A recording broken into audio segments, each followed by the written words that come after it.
20절에서 12장 20절에서 33절까지 한 목소리로 읽겠습니다.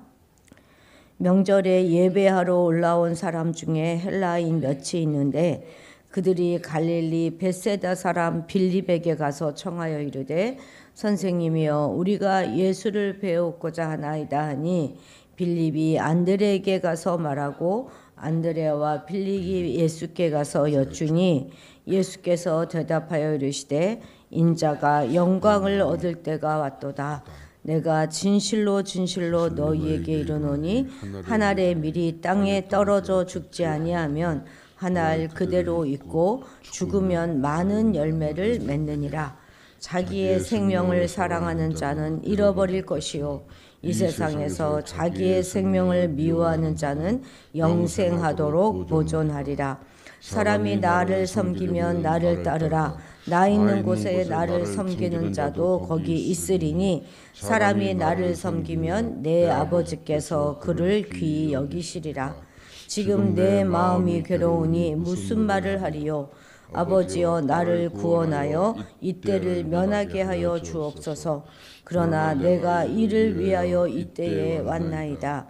아버지여 아버지의 이름을 영광스럽게 하옵소서 하시니 이에 하늘에서 소리가 나서 이르되 내가 이미 영광스럽게 하였고 또다시 영광스럽게 하리라 하시니 곁에 서서 들은 무리는 천둥이 울었다고도 하며 또 어떤 이는 천사가 그에게 말하였도다 하니 예수께서 대답하여 이르시되 이 소리가 난 것은 나를 위한 것이 아니요 너희를 위한 것이니라. 이제 이 세상에 대한 심판이 이르렀으니 이 세상의 임금이 쫓겨나리라. 내가 땅에서 들리면 모든 사람을 내게로 이끌겠노라 하시니 이렇게 말씀하심은 자기가 어떠한 죽음으로 죽을 것을 보이심이로라. 아멘. 아멘. 우리가 이제 어제 본문의 그런 마지막 부분에서는 예루살렘 안팎에 있는 다 유대인들이 예수님을 따르는 그런 모습을 본 바리새인들이 온 세상이 그를 따른다 이렇게 탄식하는 것을 이제 보았습니다. 바리새인들이 이처럼 온 세상이 예수님을 따른다라는 말은 분명 놀람에서 나오는 과장된 표현이긴 하지만 이거 역시도 앞에서 대제사장 가야바가 한 사람이 죽어서 온 백성이 망하게 되지 않게 된다 하는 것이 이제 미래에 대한 예언의 말이었잖아요. 똑같이 지금 하고 있는 이들의 바리새인의 말도 현실이 될 것이다 라는 것을 요한은 독자들에게 은근히 들려주고 싶어 했을 것입니다. 이제 유대인뿐만 아니라 헬라인들까지도 온 세상이 다 예수를 믿고 따르게 될 것입니다. 예수님의 예루살렘 입성은 안식 후 첫날, 그러니까 오늘날로 말하면 주일날 일어난 사건인데요. 바로 오늘 본문 역시도 같은 날입니다. 주일날 일어난 일입니다. 자, 20절에서 21절 같이 읽겠습니다. 명절에 예배하러 올라온 사람 중에 헬라인 몇이 있는데 그들이 갈릴리 벳세다 사람 빌립에게 가서 청하여 이르되 선생이여 우리가 예수를 배우고자 하나이다 하니 여기서 헬란이다 이렇게 말한 것은요 당시 헬라파 유대인들 그러니까 부모 양친 중에 한 사람이 헬라인이거나 아니면 헬라 지역에 오래 살아서 히브리 말은 다 잊어먹고 헬라어를 쓸 수 있는 그런 유대인을 가리키는 말이 아니라 혈통적으로 완전히 순수한 이방 헬라인들 그들을 가리키는 것입니다. 헬라 지역에 살고 있는 그러니까 유대인이 아닌 헬라인들을 말하는 거예요. 이들은 아마도 유대계로 개종한 그런 헬라 이방인들일 것으로 추정됩니다. 그런데 이처럼 유대교를 신봉해서 자신들의 이제 종교를 다 버리고 유대교를 신봉해서 유월절 준수를 위해서 예루살렘까지 왔단 말이죠, 이들이. 그런데 당시 유대교 지도자들에 의해서 불순분자로 낙인 찍혀가지고 그럼 거의 뭐 죽을 지경에 사형에 처하게 된 그런 주님을 찾고 있는 이유가 무엇일까요? 더군다나 예수님은 당시 체포하여서 처형하려고 하는 살벌한 분위기로 긴장감마저 돌고 있었던 때가 아니겠습니까? 그래서 다른 사람들은 오히려 예수님을 만나기를 꺼려하고 있는 그런 상황이었을 텐데 말입니다. 이들은 헬라인들로 당시 헬라 사회를 지배하고 있었던 종교라든지 문화라든지 철학, 신화 이런 것들에 익숙해져 있었던 사람일 것입니다. 그럼에도 이들이 유대교로 개종한 이유는 아마 사변적이고 메마른 그런 헬라 철학과 종교로부터 아무것도 어떤 만족도 얻을 수 없었기 때문이겠죠. 그런 이들이 이제 유월절을 지키기 위해서 예루살렘으로 왔다가 나사로 부활에 대한 소문을 들었습니다. 뿐만 아니라 어린 나귀 새끼를 타고 입성하시는 예수님의 모습도 보았어요. 그리고 그러한 예수님의 겸손하신 모습에 이들은 신선한 충격과 함께 감동을 받았을 것입니다. 이처럼 복음의 생명력과 진리에서 나오는 사랑과 겸손은 사람의 영혼을 이끄는 힘이 있습니다. 그러니까 진정한 영생의 복음과 사랑의 말씀 속에는 이 땅의 것들로부터 만족하지 못하는 모든 영혼들을 다 이끄는 흡인력이 있다 하는 것이죠. 그래서 오늘날 점점 교회가 성장하지 못하고 있는 것은요, 바로 이 복음의 생명력을 제대로 증거하지 못하는 우리들의 구태의연한 모습 때문일 것입니다. 따라서 우리는 이제부터라도 복음이 지니고 있는 그 진정한 생명력, 사랑과 겸손의 힘을 회복하면서 다시 증거하도록 우리가 힘써야 하겠습니다. 자, 23절 같이 읽겠습니다. 예수께서 대답하여 이르시되 인자가 영광을 얻을 때가 왔도다. 아멘. 지금까지 주님은 끊임없이 때가 이르지 않았다 이렇게 말씀해 오셨었습니다. 그런데 이제 그때가 왔다 이렇게 선포하고 계시는 것이잖아요. 바로 그때는 하나님 아버지가 정하신 때로 아들이 십자가에 달리실 때이고 그 일로 아들이 아버지로부터 영광을 얻을 때, 그때를 말하는 것입니다.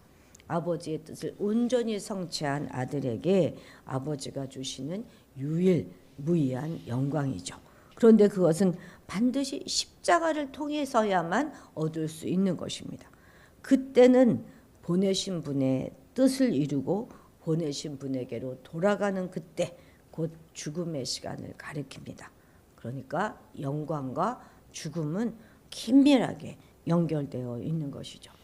구약 성경에는 메시아에 대한 많은 예언들이 담겨져 있는데요. 참 놀라운 것은 유대인들이 그렇게 대망하던 메시아를 가리켜서 유대인의 빛이다 이렇게 말씀하고 있지 않습니다. 오히려 이방의 빛이다 이렇게 기록되어져 있습니다. 이것은 하나님께서 보내실 메시아 그분은 단지 유대인만이 아니라 온 인류에게 구원을 베푸실 그럴 분이시기 때문입니다. 그래서 사도 요한도 헬라인의 방문의 목적은 기록해 놓지 않았어요. 그런데 그냥 그들이 주님을 찾아왔다 하는 사실 자체에 힘을 주어서 본문을 기록하고 있는 것입니다. 이제 우리에 들지 않는 그 양까지 구원하시기 위해서 십자가를 지실 그때가 다가온 것입니다. 흩어진 하나님의 자녀들이 한 목자 아래서 하나 되게 하실 그때가 된 것이죠. 자, 24절 같이 읽겠습니다. 내가 진실로 너희에게 이르노니 한 알의 밀이 땅에 떨어져 죽지 아니하면 한 알 그대로 있고 죽으면 많은 열매를 맺느니라. 아멘. 이제 주님은 한 알의 밀이 땅에 떨어져 죽으면 많은 열매를 맺지만 죽지 않으면 그저 한 알 그대로 있다 하는 비유로 말씀하십니다.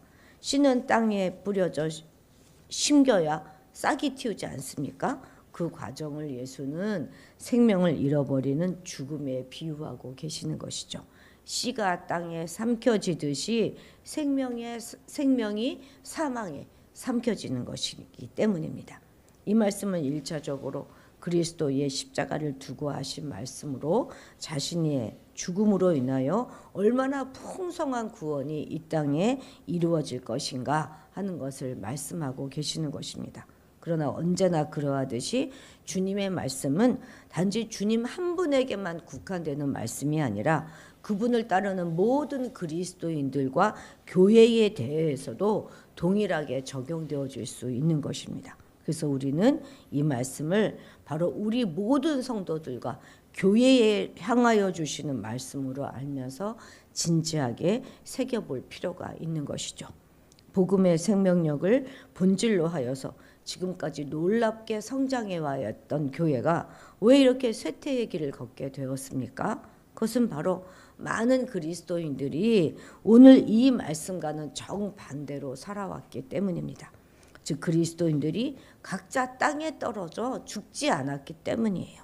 세상의 미랄이 되어서 스스로 죽어 수많은 열매를 맺어야 할 그리스도인들이 오히려 죽기를 거부하고 살려고 길을 쓰고 있기 때문인 것입니다.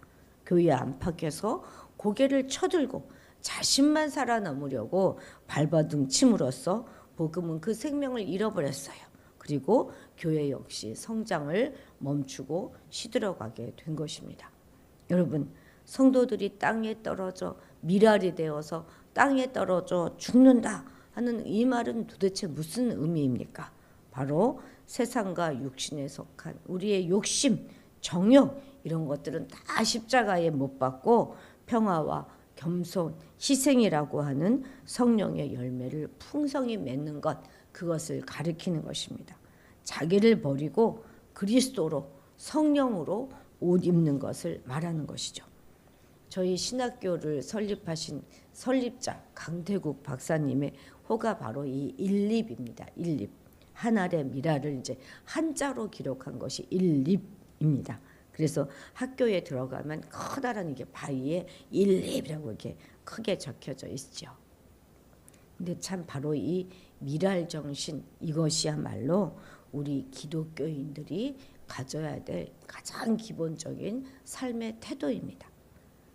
그런데 세상은 절대 죽지 않잖아요. 끝까지 살려고 하지 않습니까? 온갖 잘못을 다 저질러 놓고도 끝까지 자신만 살아남려고 사력을 다하며 있는 거 우리가 날마다 보지 않습니까? 그리고 그렇게 하는 것이 실력이고 능력이다. 이렇게 세상은 칭송합니다. 그러나 주님은 떨어져 죽어야 된다. 이렇게 말씀하시는 것이죠. 우리는 이제 세상을 향하여 살려고 하지 말고 오히려 기꺼이 땅에 떨어져 죽음으로써 부활과 영생을 얻는 것은 물론이거니와 교회와 하나님의 나라까지 새롭게 살려내는 귀한 하나님의 미랄이 되어야 하겠습니다. 자, 26절 같이 읽습니다. 사람이 나를 섬기려면 나를 따르라. 나 있는 곳에 나를 섬기는 자도 거기 있으리니 사람이 나를 섬기면 내 아버지께서 그를 귀히 여기시리라. 아멘. 당연한 말씀이죠. 아들인 그리스도를 섬기지 않는 자를 그리스도의 아버지 되시는 하나님께서 귀히 여기실 리가 없지 않겠습니까? 그런데 우리 하나님께서 그럼 우리가 주를 따르고 섬기는지 여부를 어떻게 판단하실 수 있을까요? 그것은 바로 나 있는 곳에 나를 섬기는 자도 거기 있으리니 하는 말씀에 그 답이 있는 것입니다. 그리스도를 섬기려고 하는 자는 항상 주님과 동행해야 하고 주님이 계시는 그곳에 그도 있어야 하는 것입니다. 그렇기 때문에 주님을 섬긴다고 하면서 주님과 거리를 두고 있는 사람은 진정으로 주님을 섬기는 자가 될 수 없는 것이죠. 그럼 거기는 어디를 가리키는 걸까요? 주님이 계시는 거기는 그렇습니다. 바로 거기는 골고다 십자가 언덕을 가리키는 것이죠. 왜냐하면 주님은 지금 십자가를 눈앞에 바라보시면서 이 말씀을 하고 계시기 때문입니다. 그래서 우리 주님은 마태복음 16장에서도 아무든지 나를 따라오려거든 자기를 부인하고 자기 십자가를 지고 나를 좇을 것이다. 이렇게 말씀하신 것이 아니겠습니까? 그렇습니다. 마른 땅만 골라 걷고는 결코 주님을 따른다고 말할 수 없습니다. 사랑을 받고 싶으시다면 주님을 따르며 섬기되 그분이 어느 곳에 계시든지 늘 그분과 함께 동행하며 살아가도록 해야 할 것입니다. 그래서 마지막 날 하나님께서 너는 내 아들 예수와 어디까지 동행하였느냐 이렇게 물으실 때에 네 골고다 언덕까지 동행했습니다 라고 당당히 고백할 수 있게 되시기를 바랍니다. 그럴 때 우리들은 잘했다 충성스러운 종아 라는 칭찬과 함께 영원토록 하나님으로부터 귀히 여김을 받는 그런 사랑과 축복을 누리게 될 것입니다. 자, 27절 같이 읽겠습니다. 지금 내 마음이 괴로우니 무슨 말을 하리요. 아버지여 나를 구원하여 이 때를 면하게 하여 주옵소서. 그러나 내가 이를 위하여 이때에 왔나이다. 아멘. 비록 잠시 일지라도 죽음에 삼켜지는 일은 고통입니다. 그러나 그렇다고 해서 이것은 아버지의 때를 앞에 두고 후회나 주저함에서 나오는 탄식은 결코 아닌 것이죠. 지금 주님께서 감당하셔야 할 십자가는 단순한 죽음이 아니라 바로 하나님으로부터 버림을 받는 일이기 때문입니다.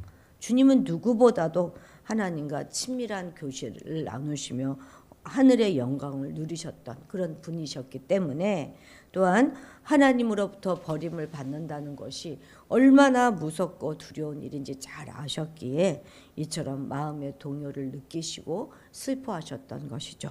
하지만 예수는 그 고통의 순간을 기도로 승화시켰다 하는 사실에 우리는 주목해야 하는 것입니다. 예수님에게도 십자가 순종은 그렇게 쉬운 일이 아니었어요. 그렇지만 그 방법 외에는 자기 백성을 살릴 그런 다른 길이 없다는 것을 아셨기 때문에 순종할 마음을 달라고 기도하신 것이죠. 그리고 아버지의 뜻에 순종하려고 하는 그 아들을 영화롭게 하시겠다. 이렇게 하나님은 약속해 주셨습니다. 이렇듯 소명에 대한 확신과 순종의 기도에 하나님이 하늘이 응답하셨기 때문에 십자가를 질 수 있었던 것이죠. 예루살렘 입성과는 전혀 어울리지 않은 어린 낫기를 타시더니 이제는 영광과는 전혀 상관없는 죽음을 이야기하고 계십니다. 이것이 바로 세상의 통념을 뒤집는 역설입니다. 이것이 그분의 길이고 제자들에게 요구되는 삶이고 세상 나라와는 다른 그 나라의 방식입니다. 오늘 이 아침에 우리는 다시 한번 죽어야 사는 그 주님의 진리를 마음에 새겨야 하겠습니다. 바로 그 길이 예수가 우리를 살려내신 그 길입니다. 제자란 죽어서 남을 살리는 사람이에요. 또 기도라는 것은 내가 죽는 그 시간을 말하는 것입니다. 내가 죽지 않고는 예수의 생명이 내 안에 생길 수 없고 그래서 다른 사람도 살려낼 수가 없는 것이죠. 오늘 하루도 우리는 미랄 정신으로 자원하여 죽는 그런 하루를 사시게 되시기를 축복합니다. 기도하시겠습니다. 하나님 아버지, 새삼 새롭게 십자가의 기름질 의연하게 걸어가신 주님을 묵상해 보게 하시니 감사합니다. 주님이시기 때문에 넉넉히 이기며 가셨을 것이라고 막연히 생각했는데 괴로워하시면서 힘들어하시면서 번뇌하시면서 순종하신 주님의 그 길을 우리도 그렇게 따라가게 하옵소서. 내가 인정받고 내가 끝까지 살아남기 위해서 꿋꿋이 머리 쳐들고 살아가는 우리가 아니라 죽어야 사는 일할 정신으로 먼저 죽기를 마다하지 않는 우리가 되게 하옵소서.